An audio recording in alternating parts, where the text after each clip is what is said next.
wake that ass up. Early in the morning. The Breakfast Club. Morning, everybody. It's DJ NV, Jess Hilarious, Charlamagne the Guy. We are the Breakfast Club. Jess is on maternity leave, so Lauren LaRosa is filling in.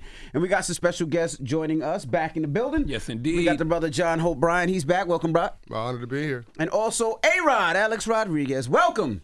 Great to be here. Hey, lot of money, a lot of intelligence between y'all two, okay? How did this happen, this connection? Well, whenever you try to make smart sexy, it attracts, like attracts like, on mindset.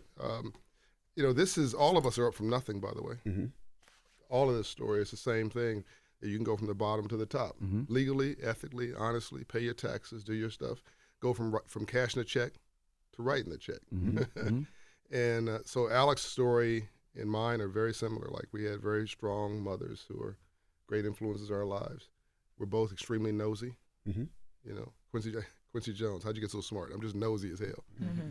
I want to know everything about everything. Mm-hmm. So, we're nosy. And when he got his first check, in baseball, he went and asked Magic, like, how do I turn this from a check to some wealth? And so we started talking to the folks on the front row at the games who were business people, and he would trade his influence for lunch. I'll go to lunch with you. I just need to ask you a bunch of questions. That's what Magic used to do. Mm-hmm. I just saw him last week. And it was just brilliant because he gained a business acumen from that, got basically an MBA while he's playing baseball, Mm-hmm. and used that to then buy some real estate and then buy some more. I think you worked the first piece of real estate yourself, didn't you? Yeah, a duplex for $250,000. So we did a financial literacy episode on money and wealth, which you know something about. It's on the Black Effect Network. That's right. Make sure you subscribe to that. Yeah, it's actually, the episode's out this week. Mm-hmm. We did this episode together on financial literacy because we both believe it's a civil rights issue of this generation. When you know better, you do better. And we're talking about black and brown wealth. How does black and brown create some green? Mm-hmm. And at scale. And it's a conversation that many folks don't have. Most athletes go broke, by the way. 70%. Wow. Of all NBA and NFL players bankrupt within 5 years of retirement and divorced. So this brother just defying all the odds. Mm-hmm. He's cool. He's a humble dude. He wanted to meet you guys. You've been up here before. A-Rod been up here before. Oh, yeah. Yeah, but he wanted to get into it. He wanted to. He I wanted love to the go, show. Yeah, he wanted to get into it, go to another level, and so it's a beautiful family reunion. Well, let's jump right into it. So, what gave you the mindset to say, I want to learn more about investing and making sure that I have wealth after retirement? Was it the fact that you've seen so many athletes go broke? Was it the fact that you said, I'm never going back to where I was? Or what was it that said, I want to be different from 70% of those other athletes? Yeah, thank you. I would say, I was a kid here, born in Washington Heights, 1975, July 27th. And I grew up right on the block, right by Yeshiva University. Mm-hmm. And my father was a baseball player and an entrepreneur. And both my parents are Dominican. I'm first-generation immigrant. And I had this great appetite for two things, baseball and business, because my father was a money guy. And then my father left my mom and my two siblings when I was 10. What'd your father do, if you don't mind me asking? So he was in our apartment in Washington Heights. We had a shoe store, and it was before iPhones, obviously. It was like late 1970s, and they used to call him like the human calculator because obviously we didn't have the phone, the calculator, and all that. So, woman would come up, get 4 shoes, and he'll be like, boom, boom, boom, plus tax, minus 10%, boom, and every time he was right, because then they would get the calculator out. But he usually had a calculator out, but it wasn't for him. It was for usually the women, so they can count and make sure that all the numbers were right. So I always had that. And then once he left, I saw my mother work at General Motors for about 12 years. She would have the early shift at 3 o'clock in the morning to 2, come home, nap for 2 hours, and then go serve tables at nights at midnight. And I saw this for years and years and years. And I think my life changed one day. We were at Publix, which is a supermarket down in Miami. I was about 12 years old. And the bill's about $75, and I see her grab some of her tip money, and she's got like $56 or whatever, and I see that she's missing like $25, and she goes into another pocket in her purse and grabs what I call funny money. And I said, Mom, what is that funny money? It's like red. I've never seen money like that, only Monopoly. And she kind of, with shame in her face, looked down, and she goes, son, the government's helping us out a little bit this month. And it changed my life. I mean, I can feel it today. And I know so many families out there have felt this. And that's kind of where my ambitions grew. Is that what we used to call food stamps? Yeah. Yeah, food stamps. I used to love food Remember they stamps. were paper. Yeah. The paper, yeah. But I never seen it because it wasn't green, right? And I think she would hide it from me. We were probably in food stamps for years. She just never, disclosed that with me. And then, like John said, I met with one of my heroes and mentors and great friend now, Magic Johnson, about 30 years ago. And he was going out to dinner with Cookie. And it was near L.A. Rodeo Drive, I think Mastrove or something. And it was supposed to be a 30-minute, we were in the back room. Supposed to be like a little 30-minute meeting. We met for 3 hours. He called Cookie and said, I'm not coming home. And years later, I said, Magic, why'd you give me like 3 hours? And I left with 9 notes of paper that I still have today. He said, because you're one of the few athletes that came in, all business, on time. That's right. No phone, and you were taking notes. That's right. So you were engaged, so I engaged with you. So that's my message to the next generation. It's just like the reason why I played baseball for so long is the fundamentals, whether it's Jordan or Tiger or LeBron or Magic or Bird, whoever, is fundamentals in sports that makes you great. The same thing as in business. You got to know the rules of engagement. And our young folks, while they're getting better, there's a lot of room for growth to understand the way that money works and the relationship with money and financial literacy. So from day one, did you blow any money? Like when you first got your first big check, did you blow any of it? I was fortunate that I played for almost 25 years. So I would say from age 20 to 30, I made a bunch of mistakes. And then what I realized, like sports, when we won the championship with the Yankees in 2009, we had a squad, and we were as solid as anyone. And in business, the same thing. You got to create an incredible team that are way smarter than you, that have complementary set of skills. But at the end of the day, you're the quarterback of that team. So then I put my lessons behind me, and it's been pretty good ever since. What was the dumbest thing you bought when you first became and made all that money in Major League Baseball? Well, I'm from Miami, so boat. You bought a yacht. a Benz and a Rolex. If you're from Miami, you need a Rolex.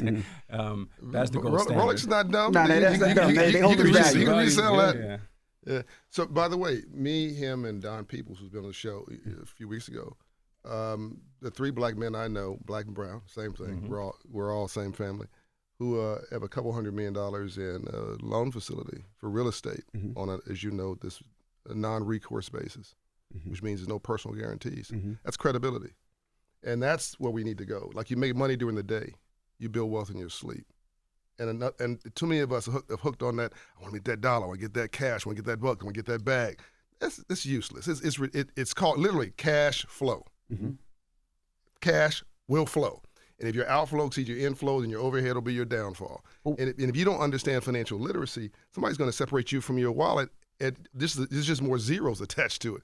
The first year, every athlete spends everything they got. Yeah. Right. Yeah. It's just And look, it's natural. If you look at baseball, to answer your first question, I was 18, 19 years old, and this article came out called Broke. And then I think 30-30 did a little shot, right? Yep. And you saw the guys were having a bunch of kids, and it was really sad, right, to see. And when you looked at the data in baseball, 3 numbers that jumped off the page was one, the average career in baseball is 5.5 years. You make 90% of your money from age 20 to 30. So then what happens from 31 to 80? And then the last one is less than 5% of almost 800 players in the big leagues, less than 5% have a college degree. Right. So when you look at those 3 data points, I was short the stock, meaning that I would bet that most guys would run into financial problems, most people, men and women. So that was a big issue. And then one of the biggest mistakes, John, I know we've talked about this, whether it's athletes or just people like my mom and my dad that grew up, I would say more like my mom, they don't really understand the difference between an asset and a liability. That's right. So when you say, what was the first stupid thing you bought? I mean, one of them would be a plane, a boat, cars. Assets would be multifamily apartments, a business that throws off cash, and things that are going to appreciate over time. I was going to ask, I want to jump into what you were saying. Growing up in Queens, there was nobody around me making money, right? We were all the same. We didn't know anything about financial literacy, right? My son goes to University of Miami, calls me yesterday. Him and his friends about to buy a restaurant, which is crazy to me because at 20 years old, I wasn't thinking about that at all. But it's the mindset and the people that he's around. So for people listening, and they might not have somebody around them that is knowledgeable in business. They might not have somebody around them that knows where to put money or what to invest in or how to do it. What do you tell those individuals? Coming from, Washington Heights, I'm sure that besides hearing your dad, there wasn't too many people around you that you could get advice from. So what do you tell those people to say, okay, I'm in this situation. I don't have a Magic to speak to. You know what I mean? I don't have an A-Rod to say, let me sit down with you. I don't have a John to say, this is what I have and what I do. So what do you tell those individuals? Let me take that first because I know this one includes John. It's the power of proximity to greatness or proximity to intelligence is so powerful. In baseball, I wanted to be around Cal Ripken, Keith Hernandez, Doc Gooden, Strawberry, because they had sets of skills that I needed and I wanted, and great athletes can copy and paste better than anyone. In baseball skills. In baseball. Now you go over now to business, and it's the same exact drill. I want to be around John Hope because every time I'm around him, I get better. He inspires me. He gives me more hope. He gives me, no pun intended, he gives my self-esteem rises. Our community, black and brown, the number one issue is self-esteem issue. And they don't want to engage. They don't want to engage in a business conversation because they don't want to be embarrassed. That's right. We're some of the most prideful people in the world, but we pay our rent on time. We're hardworking people. We have tremendous heart and grit, but we don't want to be embarrassed. That's why Shark Tank works so well. You get an education while getting entertainment. And America gets an MBA from Shark Tank. That's why people say when I walk around, oh, there's the Shark Tank guy. I love Shark Tank. That's the when I know I'm kids getting watching old. Shark Tank is amazing. Right? They learn so early. So your job as an American citizen, as a youngster, right? Man, boy, whatever you are, is to be around proximity of greatness. So if you find a great mentor from age 20 to 30, forget about the money. 20 to 30, go work for John. Go do an internship at A-Rod Corp. Go work for Magic. Pay nothing. Pay whatever you got. Get a roommate. But 20 to 30 is your extended education. And then once you get into the 30s, you open up that black book, how we say, your relationships, right? Because when you're 85, right, you look back, your net worth is going to resemble your net work. Amen. Right? So I had a mentor say, if you don't have a breakfast, lunch, and dinner every single day to talk about money, you're falling behind because your competition's doing it. That's right. And another thing too, you said when you said you sat with Magic and you was just there with notes for 3 hours. Don't be too proud to ask questions. Ask questions. If I'm around somebody that's doing more than me and got way more than me, I want to know about everything that person. But is you know doing. what happened with Magic? It was, I still have his notes, and I saw him last week at the Dodger game, and he's such a goat. I love that guy so much, and he's done so much for our communities. But it was the proximity. I can touch him. But here's a man who was great on the court, and then put on a business suit and was a Hall of Famer also. Right. And I said, well, wait a minute. If Magic can do it, why can I? We look alike. And I can't do that just with a general white guy because I don't look like that guy. So to answer your question very specifically, great answer. I loved all of that, by the way. My job is to become the public's capitalist. That's my job. Black lives matter, but black capitalists matter. Right? We got to make smart sexy. We got to make this. That's what you guys are doing, by the way, ladies, guys are doing on this show. You're making intelligent thought interesting and fascinating by putting it where people can relate to it. And this book, Financial Literacy, that I introduced you introduced when I was on the show last, it's still number one. That's black and brown people buying that book. It's number one in business finance, not black history, business finance. Nationwide, of all books. That makes me very proud. When I go to the airport, like last night, TSA agent, 670. Wow. Credit Credit score. Yo, man, 670, 800. I mean, the people are taking this stuff seriously. We're starting to change the game. So one, get the book, mark it up, write, make comments, have a family meeting once a week with your family. I joke about this, but I'm serious. You go to a club and you meet somebody, she's fine. He's handsome. That's cool. Oh, yeah. What's your credit score? That's right. And I'm only partially kidding because if you get serious about that person, that's your business partner for life. That's right. The looks are going to fade. The body's going to drop, right? But that person's better have common sense. If 2 + 2 does not equal 6, 8, or 10 in a relationship, what the heck are you doing? If you're not better together, what are you doing? I can do better all by myself. Dr. King once said, he said, I refuse to finance my own oppression. And Quincy Jones quote again, the only thing worse than being alone is wishing that you were. So if you're not in a relationship with somebody who adds to you, even if it's a casual relationship, what are you doing? Get the toxicity out of your life.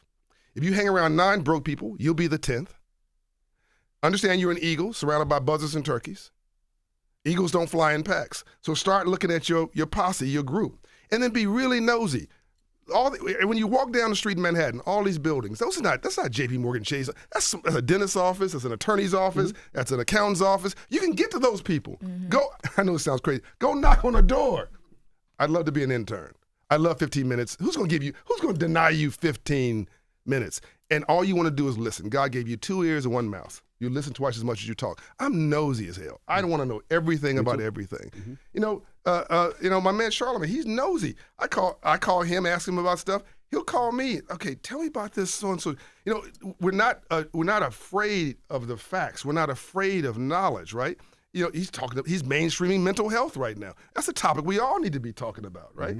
So by A-Rod making this, talking about his family, talking about everything didn't go well, being humble, having a humility about it, well, it allows everybody else to have permission to begin to role model that, right? So we need to we model what we see.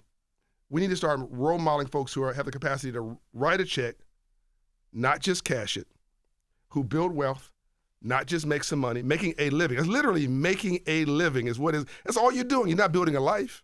So this stuff is so easy, but no one's ever taught us. There's nothing wrong with this. That's right. We're not dumb and we're not stupid. When the rules are published and the playing field is level, we kill it. Professional sports, the arts, politics, music, entertainment, music, Business now. church. Well, we're starting with business. But where the rules are published and playing fields level, we kill it. We have not been told the rules on free enterprise and capitalism. That has to become all of our roles. And when you get this book, if you finish with it, go donate it under your family's name to the local library. Go to a Title I school. Your name's in the book now. And you donate it to that, and you go and teach in that classroom. And now you're the role model and the hero and shero. We can start a whole new movement, not in the streets, in the suites. My favorite question, to your point, is about asking questions. I'll stop a meeting, and I'll say, wait, stop. Explain that to me slowly like I'm a third grader. That's right. And you should not be embarrassed to ask that. That's right. You should be embarrassed if you don't ask that. And if a business plan, I can't really understand it in 5 minutes, then I'm out. I want simplicity. Simplicity is your best friend. And what's crazy is the person you talking to, they know you don't know. So why sit there and act like it? Exactly. Just ask the question. Like, what that mean? Like, why not? Yeah. Who got you into the franchise game? Which A-Rod? one? Well, the rumor now is that, y'all got the cash ready to buy the Minnesota Timberwolves. Oh, yeah. Full ownership. So by the way, there's some things that he can't talk about today. Yeah, It's a legal situation. He'll answer the question he can answer. By the way, I loved, there was like, which franchise? He owns so much That stuff. was a flex. I heard that. I caught that. I should have said Gold. sports. Heard My you. fault. He's like, You're which right. one? But there's some things he won't be able to talk about today. Yeah, just high level. I mean, just kind of my passion for sports. I think if you talk to most athletes and you do a secret poll, probably 90% or more will tell you, I would love to own part of a team someday. Who doesn't want to convert from player to owner, right? That's the American way. We took a long run at the Mets, and we came in second to Steve Cohen. Thank God, because he's doing a phenomenal job, and we're having a great time with the Timberwolves and the Lynx. Lynx almost won a championship a couple days ago, came up a little short, but very proud of our young women. Look, this is the ultimate dream, to be in room with Adam Silver and 30 other owners. It's pretty spectacular, and I look at that and talk about imposter syndrome. You're seeing Mark Cuban, you're seeing Jim Dolan, you're seeing Tony Ressler, you're seeing guys like Mark Lazary, people that I've looked up and admired and studied my whole kind of adult life, and now you're in the room with them as colleagues. It's really an incredible feat, and I've been dreaming about it probably for a long time, and finally made the move. I just got to ask a sport question since we on sports. How about them damn Yankees? Oh man, How does it feel to see what it's taking so long to get back to, and what do you think about the Yankees now? It seems like the baseball is more exciting now. I'm watching the games more. The games are a lot faster. It's fast pacing. So what is your thoughts on baseball now? Yeah, I'm so excited. I can go on and on about this, but I'll keep it tight. I would say that baseball has needed this moment for at least a decade. I'm so tired of people saying baseball's boring and old. And look, we went through a little bit of a slow time. It was boring for a little bit. It got boring. But give Commissioner Rob Manfred and Tony Clark, the head of the union of the players, and they came up with the clock, right, and made it a lot better pace. Made the bigger bases. Now they look like Domino's Pizza, right? Big base. And it's a game that's driven by markets and superstars. And tradition and history. And this World Series here has it all. This is two franchises that have the two richest franchises in revenue and star power, global. Yankee may be the #1 franchise in the world.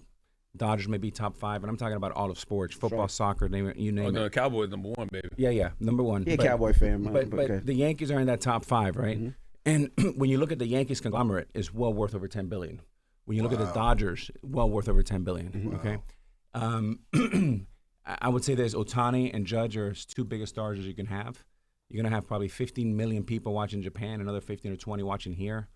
The fan bases, very interestingly, is interesting. When you go to Dodger Stadium, there's three type of fan bases. You have the corporate financial institutions in Hollywood.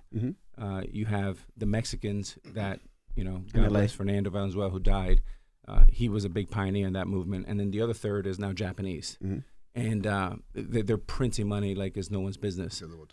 Because of Ohtani and obviously the success they've had with Mark Walters, Todd Bowley, they have an incredible ownership. Just traded his ball for $4.5 million. That's right. 4.6. But they've had one championship in 37 years.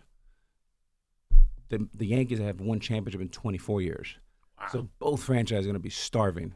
Tickets, I told Sean today, are going for $40,000 behind home plate. One ticket. That's crazy. So if you won two, that's 80 grand. 80 grand. A beer's probably 4,000. So it's going to be the most watched World Series since the Cubs. And you won, right? The last one was 2009. So we haven't been there in 15 years. So bring the glory days back to the Bronx. Yeah. Is Ohtani the best baseball player ever? Let me say why. Yeah. I have never seen in my life that I watch baseball a pitcher as a designated hitter to hit that many home runs, to steal that many bases, and a manager allowing the pitcher to do it, because usually you're scared because you don't want the pitcher to get hit by a pitch. You don't want him to hurt his arm while he's sliding. You don't want him to hurt his leg while he's running. But he does it all, and he's amazing doing it. You know what's amazing? He's also 6'5" and is the fastest guy on the field. That's and he also crazy. throws 100 miles an hour. But I would say this. I don't know if he's the best because it's too early. I mean, Barry Bonds was the baddest son of a bitch I've ever seen on a field. I mean, he is one bad sucker, right? And the uniqueness about Ohtani is he's Barry Bonds married with Roger Clemens, and he's won. So is he the best hitter? I would still put Barry Bonds probably a bit ahead of him. Is he a better pitcher? I would still put Clemens on top of him. But combined is only a class of two, Ohtani and Babe Ruth.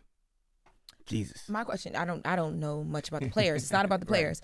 My question is back to the family stuff you were talking about. My first thought was, that moment with your mom changed your thoughts on money and building money and family.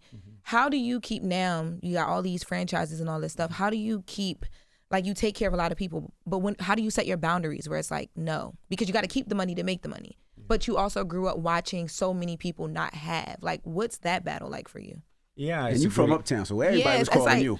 Yeah, it's a great question. So in our company, look, we started with one little duplex about 20 plus years ago, and then we bought a fourplex and an eightplex. And over the last 20 years, we've bought about $5 billion of multifamily apartments, hotels, single-family houses. So we've gone from little mom and pop to mid-cap to institutional level.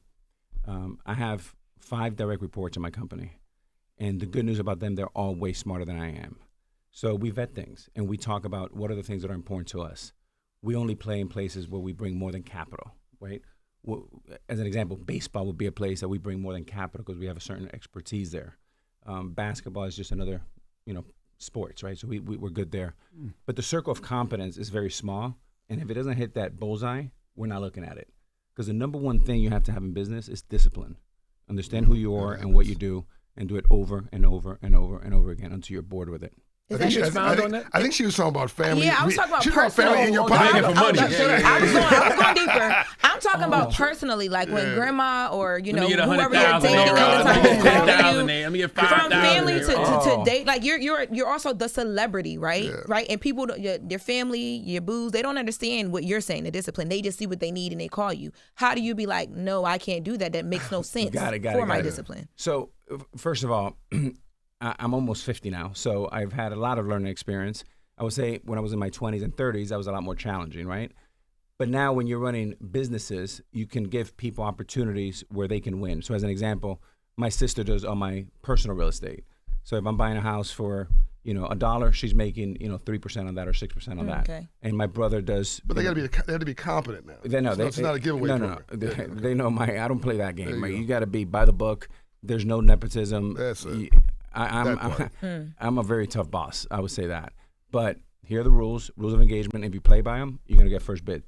And if you perform, I'm going to come back to you over and over again. If you don't perform, I have no problem quickly pivoting. quickly. And it's not personal, it's business. That's right. Now, when my mom calls, I surrender. You surrender. Mom can get whatever. But was there ever a time where you had to explain to people the business, meaning like they just reported, Alex Rodriguez gets a $100 million contract, and somebody comes to you and asks you for something like, bro, I got to pay taxes, I got to pay managers. Do you have to explain that? Oh, yeah. Okay. Now, thank God for me, I guess, is I don't have a huge family. It's really, we're a family of 5, right? My mom, cousin, and the 3 of us, we're all the siblings. So we keep it tight, and they've grown with me, and they do great work, and they work hard, and I'm really blessed to have people that really understand money, and they have great work ethic. It comes from my mom, and on that aspect, I've been pretty fortunate. Can you expound on something, John, that A-Rod said? He said bringing to the situation more than capital. He want to be with situations, you want to be involved in situations where you bring more than capital.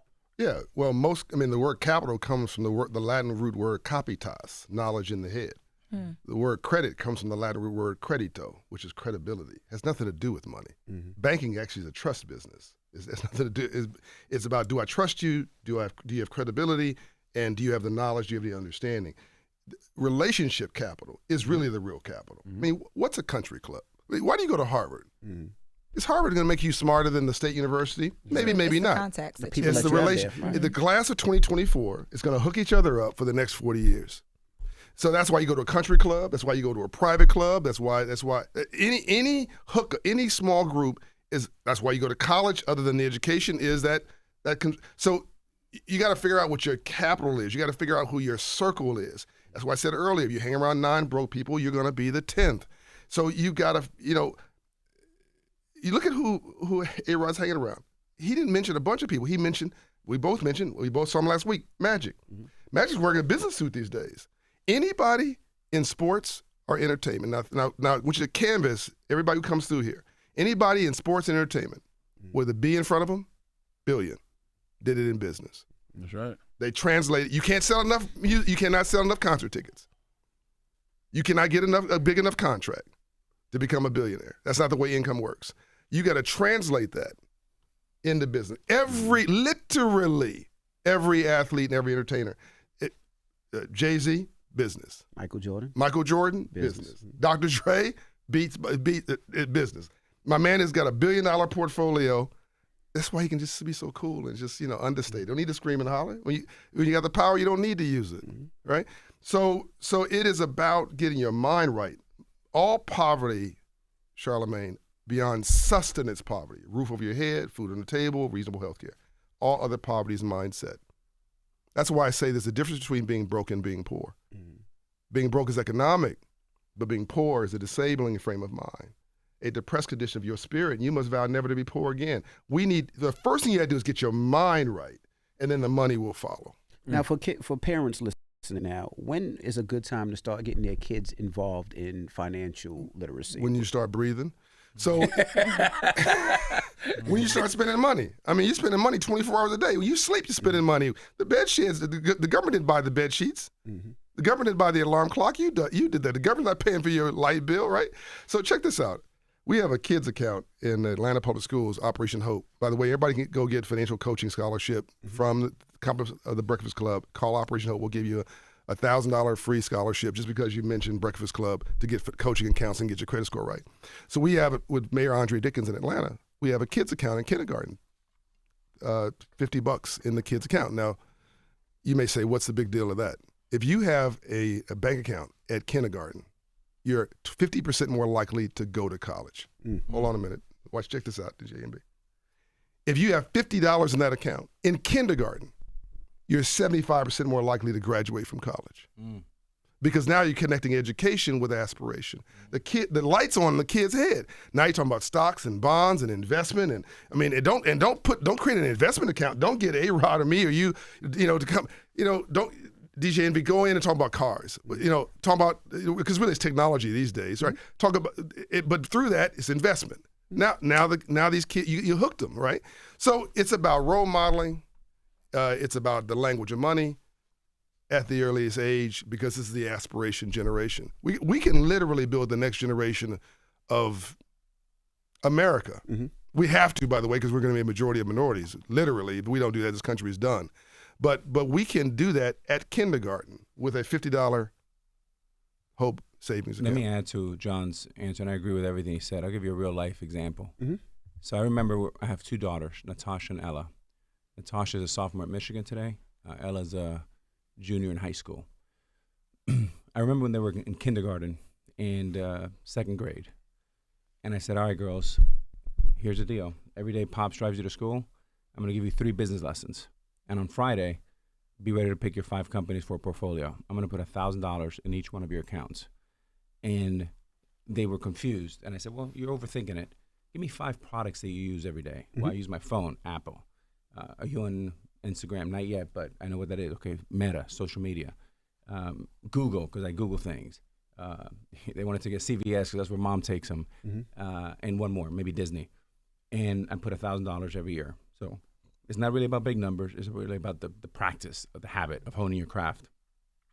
You look to today, both their accounts got over 150,000, right? And they've outdone the performance of some of the smartest hedge fund people in the world because they kind of didn't overthink it. They thought really fundamentally about what they used.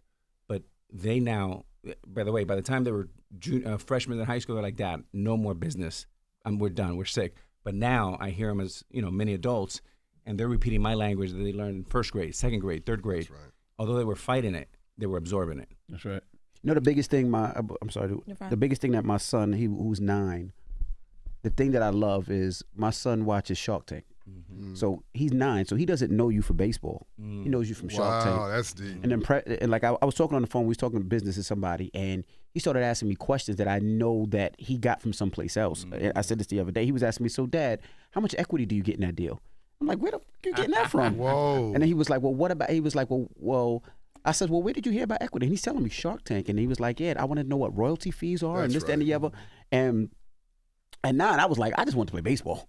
But, it was great that they have these type of shows on there. And I know you got to go. I know you had a question. Yeah, I do have a question. So y'all are talking about your families and your kids. And these two always talk about how when they locked into their marriages, everything flourished for them. You talk about your baby girls a lot.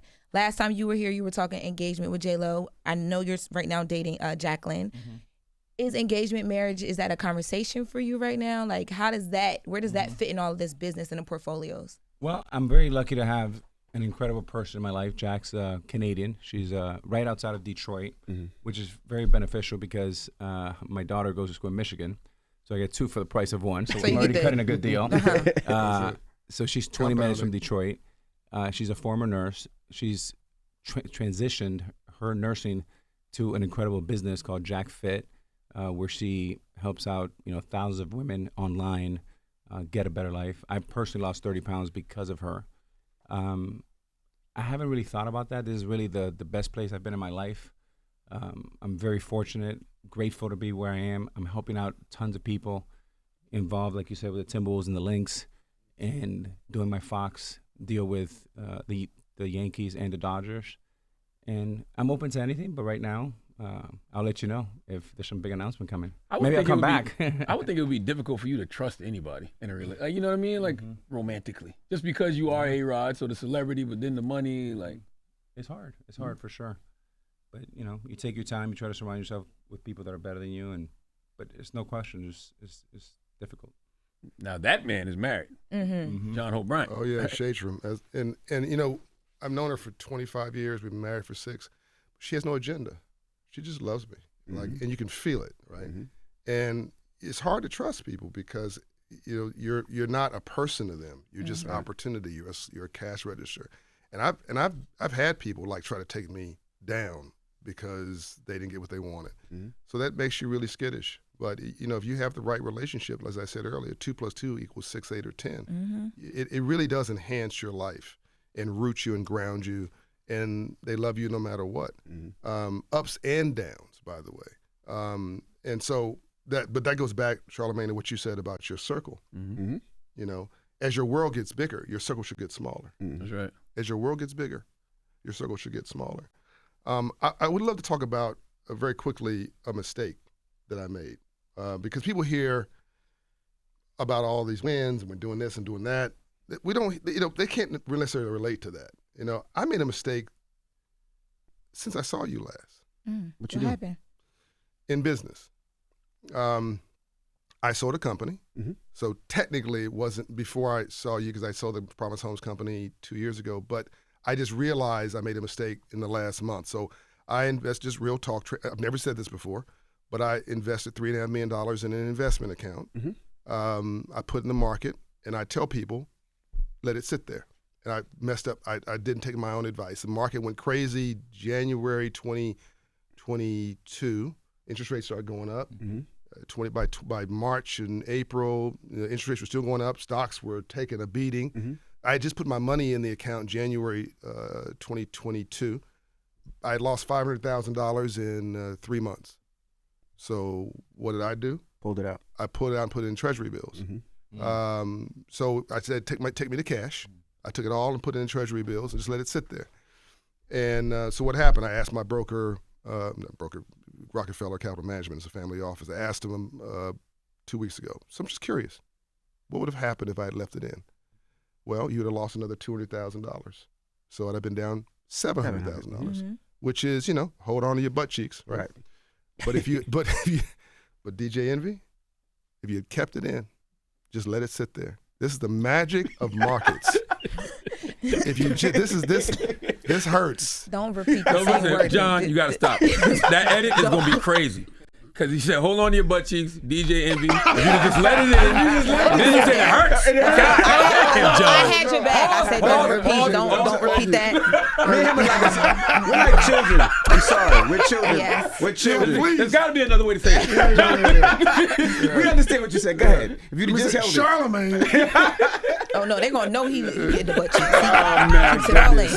I'm going to leave you out of this completely. I'm out.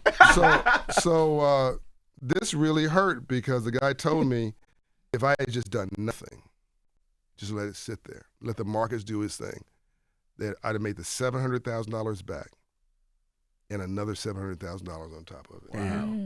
Wow. I'd have doubled my money. Wow. Over the losses. If I did nothing. This is the magic. Why did you do that? You got it to just let it sit. So if I had by the way, I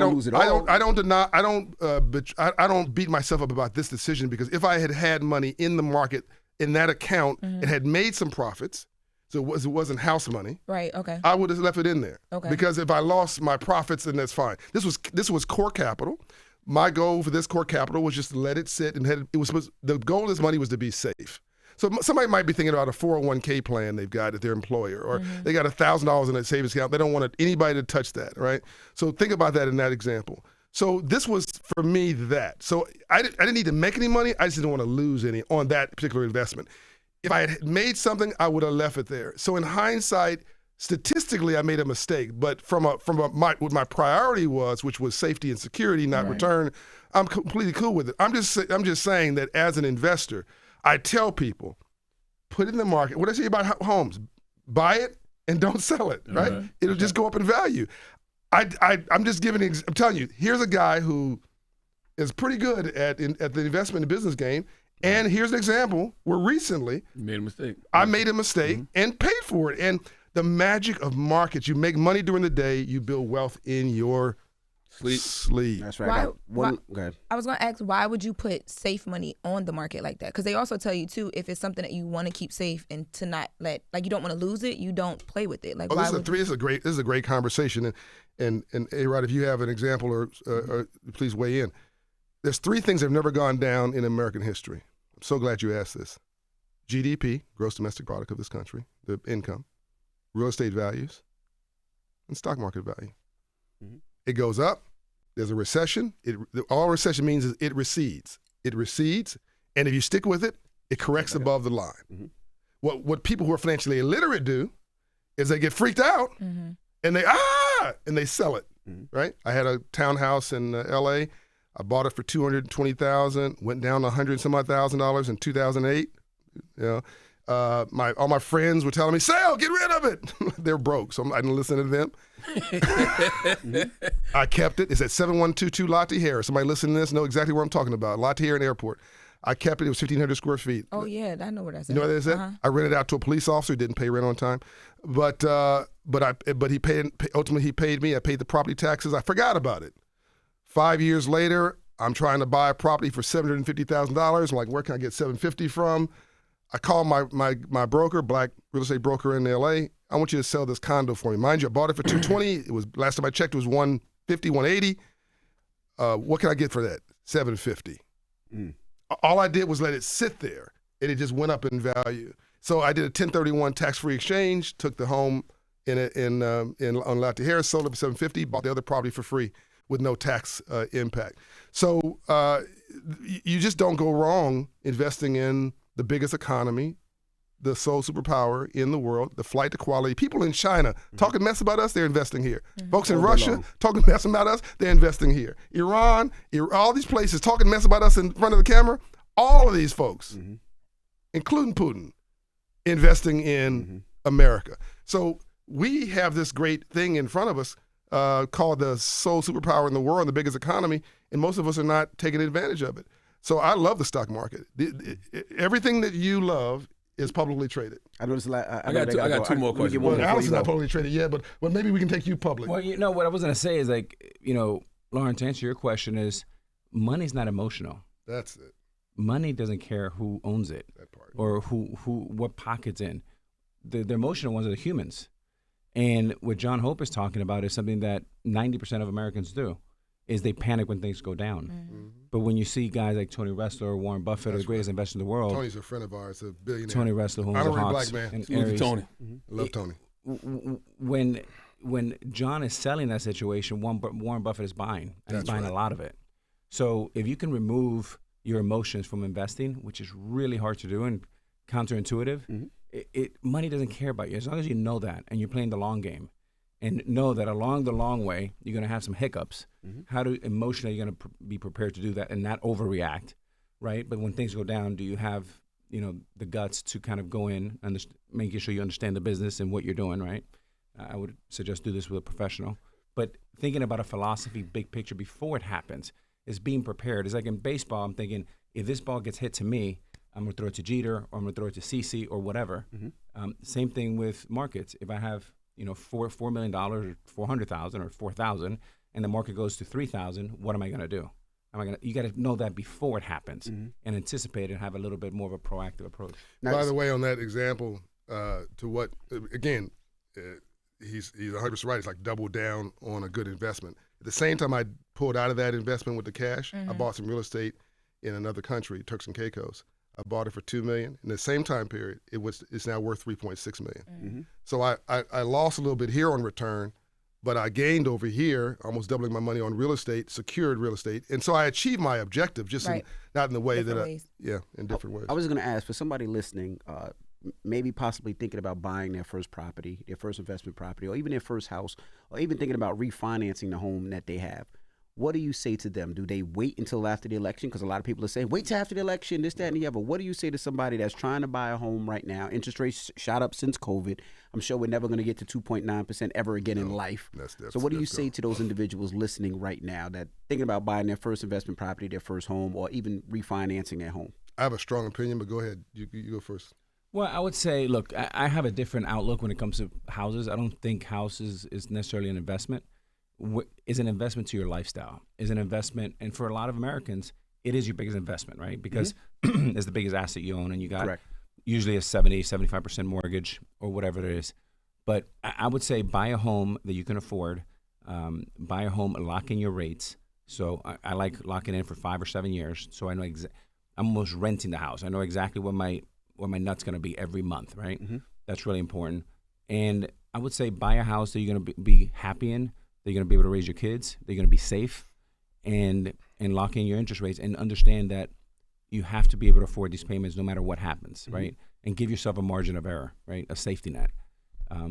But I do think that interest rates could lower, but I'm not into timing markets when it comes to my personal houses, but I defer to John. But to say that, I would always say to people that are looking for their first property, if they necessarily don't know and are scared, I always would say get a multi-unit, right? Because that way they can rent out other units and make sure that they can pay their bills until they're more successful, take the equity out and get their own property. That's why I would say multi-unit. What's your thoughts on that? So the key with what Alex just said was he said houses. Okay, so this is a whole other situation.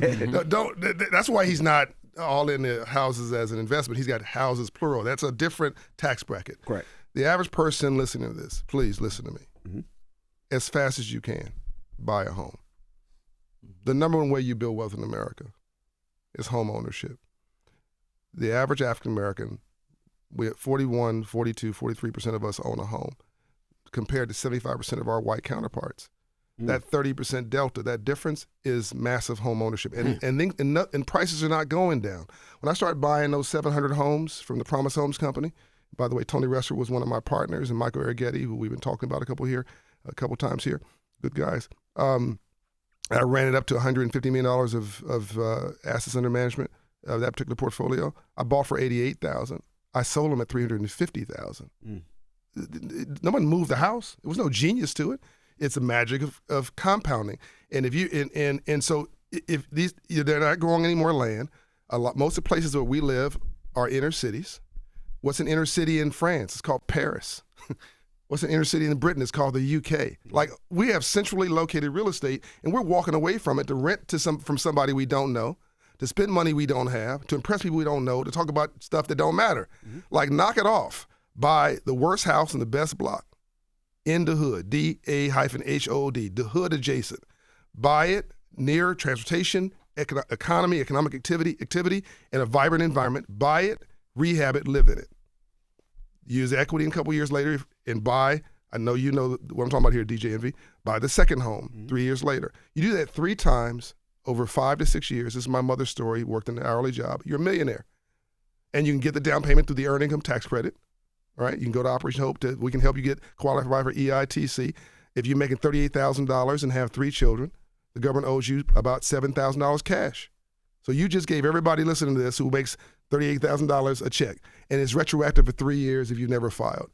That's almost $20,000. There's your down payment right there, right? So we can get your credit score up, get your debt down, get your savings up, get into that house because it costs just as much to rent as it does to pay a mortgage payment. You're right. Interest rates at 2% are not coming back. That's fine. 4%, 5% is just fine. That's still very, very low. But prices are not coming down. People, I'm going to wait. No. Don't wait. It's going to get worse. It's going to get more expensive. Buy right now. Let me go ahead. Well, I want to add one thing to that, because I think when it comes to finances, especially in our communities, people get foggy. And the listeners, they're so smart that they don't even understand how smart they are. Problem is, America has kind of confused them with all these acronyms and, ROI and all these like fancy terms, and what they have to understand is their gut and their instincts is the best asset they have. The best asset class is talent, number one. But I'm going to do something here. What's your favorite basketball player of all time? Me? Yeah, just name one. LeBron. MJ. Allen Iverson. Okay, perfect. All right. So in this case, if we were to say, all right, we're going to go to the park and play 2-on-2 basketball, pick your partner, and you're going to win $1 million, okay? You pick LeBron, you pick MJ, you pick Iverson. You guys are all solid, okay? Now we say the same drill, and we say, okay, now you won the $1 million, okay? Who are you going to give it to? Oh, I grew up with a guy in high school, and I'm going to give it to him. And I don't understand how in one case you're so intelligent by picking your partner, but when it comes to controlling your personal finances, which is the single most important decision you make besides your wife or your partner, right? Is you go pick some high school guy that you know, or some one that is basically a guy that didn't make it in Wall Street or didn't make it in Goldman Sachs or JP Morgan. So taking the same approach as going to play basketball and picking the best of the best, go find the very, very best. And it's okay if you pay them a little bit more. But you can't go wrong when you pick the very best. And I find too many times people don't pick the LeBron James, Michael Jordan, or Allen Iverson to handle their money or to partner with. I would tell your son, pause in that restaurant. Who's the best restaurant people in the world? I have a great platform. I'm your dad. Let's go see if we can put 5,000, because they're putting in 5 million, and put it shoulder to shoulder. And don't cover me fees. Just let me win. And if that 5,000 becomes 15,000, then I can run it back and run it back. So the competitive advantage we all have to identify is, and with complete self-awareness, is what is my weakness, my blind spots, and what are my assets? Well, for all three of you, you have an incredible platform. So if I have a company that needs eyeballs, I may come to you and say, hey, you guys want to throw in 25 grand? Don't worry about big numbers. It really pisses me off, because it's what kept my mother out of investments, right? And what we're trying to do is democratize this whole thing and simplify it, both in opportunity and in verbiage. So if you have $2,000 and somebody like Tony Wrestler's put in $20 million, say, hey, Tony, can I put in $2,000? And I guarantee you a guy like Tony will find a way to bring you along. Yeah, I want to ask a question because I think sometimes we have these conversations and we have these conversations from our perspectives, right? Well, y'all in a different tax bracket, but I'm just saying everybody here for the most part has money. What about people who have no money? People from our communities who have $0. How do the poor even get to the middle class? I got you there. I mean, he's the master, but I'm just going to give you like really simple, right? Money is the easiest part to get, and I know this sounds crazy to the folks listening, right? Money, there's over $1 trillion sitting on the sidelines looking for great deals. So if you don't have money, can you find deal flow? Can you hustle? If you find me an asset that costs $10 million and you bring it to me for $8 million, you basically own $2 million of that. 100%. So if you bring me a $10 million deal, right, and I can buy it for $8 million, you say, hey, give me $1 million on that. I'll give you, because I'm still getting $1 million discount. I'm paying $9 million for a $10 million asset, so I'm getting a discount. So looking for opportunities, understanding where the train is going, and you as an entrepreneur says, how do I get in the way? So when that train goes by, I can jump on and jump on that bandwagon, right? Is creating opportunities. If you find deals, you got money. Is that possible for everyday people to achieve? Yes. Yeah, absolutely. Yes. Absolutely. Yes. You know, you can open a fractional stock account and put in $25 to buy some stock. Now you spend that on Starbucks. You can do $10. You can do $5 of fractional stock on any stock that you want. So there's no excuse. If you want to get in this game, Operation Hope will help you. Again, if you're listening to Breakfast Club, we'll give you a scholarship for coaching and counseling. We're going to get your credit score up. The average credit score for black people, by the way, is 620. Latinos are a little above that, notch more. But that means half of us are locked out of the free enterprise system. You can't get a decent home loan at anything below 700. Can't get a decent auto loan below at 650. You can't get a business loan at all unless you're 700 or better, because it's risky credit. So we think the issue is racism or discrimination. It might be, but it also might be that you don't understand there's a game, there's a credit box, and you're not in it. So the bank is like, you're just not a good credit risk. So what we've done is we know to get your credit score up, your debt down, your savings up at Hope, so the bank will say yes. At midnight, the computer doesn't know what color you are. That computer will say yes. Somebody's listening to this and saying, is he talking about debt? Yes, it's called good debt. Bad debt's financing jewelry. Good debt is financing a home mortgage, financing a business, right? Going into an investment with A-Rod to do a multifamily apartment building, which is his bread and butter. So good debt is tied to something that might appreciate. Bad debt is tied to something that will depreciate. Every billionaire you know has used good debt. Every city or country that grows, including this one, has used good debt. There's nothing wrong with debt as long as you're intelligently using it. The question about can any person win? I can make almost anybody a millionaire if you follow. Again, he talked about basically good habits, being disciplined. If you come to Operation Hope and you follow our plan, within 5 years, you're a working class person making $48,000. We will give you a plan and make you a millionaire in 5 years. It's not complicated, but you have to have discipline. You have to live below your means. You have to understand this game. You've got to be financially literate, and everybody can be a winner at this game. I'd love to come back at some point. We need to talk about this whole thing about relationship capital, which you talked about a little bit. Like behind all of us is a backer. That's right. A partner that we're not talking about. Magic has it. I know who they are. You know, Alex. I mentioned. I love talking about Tony Wrestler and Michael Arrighetti. Right? They backed me $80 million, and I paid them back plus 7%. Right? That's important because our community feel like capitalists. You said talk about making smart sexy. They feel like that's a bad thing. A lot of people, not everybody, but a lot of people in our community feel like capitalism is a horrible thing. Having people back you is a horrible thing as well too. Yeah. So people say, let's go for one step further. Oh, I hate rich people. No, you don't. You hate rich people till you become rich. What you hate is a game system, to your point. Right. What you hate is a system that's rigged so that you don't think you can succeed. The money's not evil. It's the love of money that's evil. It's the greed. Ambassador Andrew Young says that men and women fail for 3 reasons: arrogance, pride, and greed. What did Malcolm X say? We've been bamboozled. We've been tricked. We've been fooled. We've been hoodwinked. We've been hoodwinked on this topic. Black people, I'm picking on black people because I'm black. We have never had an economic infrastructure in the history of us being here. That's our problem. Government's not going to save you. even if you want to distribute money like a socialist, you got to collect it like a capitalist. So we have got to, what's the entertainment business? The business of entertainment. The sports business. It's the business of sports. What we don't understand is the business. I'm going to give you I've never said this, and it builds on Alex and what you were saying. I'm going to give everybody here free game. Jay-Z's did basically a financial literacy album called 444. That's right. He said, I'm going to give you $1 million worth of game for $9.99. This is no 99. There are about $100 trillion about to hit the market in the next 10 years. All these baby boomers are retiring at the same time. They're going to give their cash and their stock to their kids. They're going to give their house to their family. Kids don't want the business. Those businesses have cash flow, client list, real estate, a brand. What did Alex say to you a minute ago? Bring me an asset for $10 million that I can get for $8 million, and you have the upside between 8 and 10. So so if you come to me and say, I have a startup idea, give me $1 million. I'm like, get out of here, right? You come to me and say, I've got a business that's got $1 million of cash flow, that's got a valuation of $10 million. Will you finance that the acquisition? So so revenue. It's got $10 million. In this example, it says $10 million of revenue. Will you finance a $9 million acquisition? The answer to that is absolutely yes. Non-recourse, meaning no personal guarantee. Wall Street does that all day. It's called private equity. So you got literally trillions of dollars worth of businesses that are about to hit the market.